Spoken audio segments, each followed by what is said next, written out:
Ito ay rated SPG, striktong patnubay at gabay ng magulang ang kailangan. Isang mapagpalang araw kapamilya. Kahit makiusap si Facundo na ibigay ang lahat ng kanyang kayamanan kay Ramon, ay hindi nga pumayag si Ramon dahil gusto niyang buhay ang maging kapalit sa pagiging hudas ni Facundo. Muli namang mapapasabak si Santino sa ring, ngunit sa pagkakataong ito ay mahahaluan ng dumi ang laro na siyang hahantong sa patayan, habang si Rigor ay wala ng pamimilian kundi palayasin ang nagre-reyna-rinahan na si Lena. Dumako naman tayo sa nangyayaring tensyon. Tumakas na nga si Tanggol at dadaan sila sa mansyon.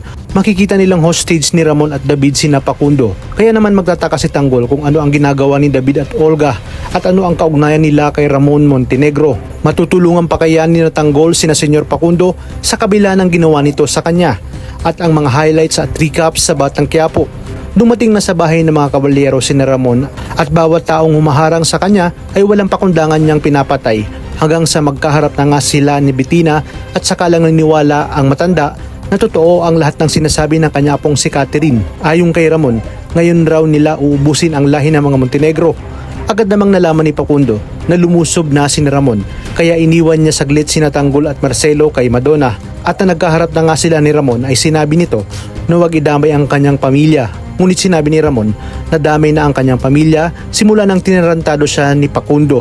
Habang si Tanggol naman ay nakiusap kay Madonna na tulungan siya makatakas. Ayon pa kay Tanggol, nangako si Madonna na babawi siya sa pagligtas nito sa kanyang buhay. Si Marcelo naman ay pilit pa ring gagawa ng paraan upang mapatay si Facundo at makatakas.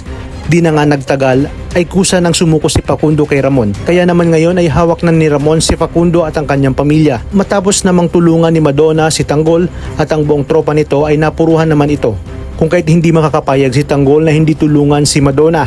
Ngunit sa kasamaang palad ay nalagasan sila ng kasamahan na siya ngang si Elsa.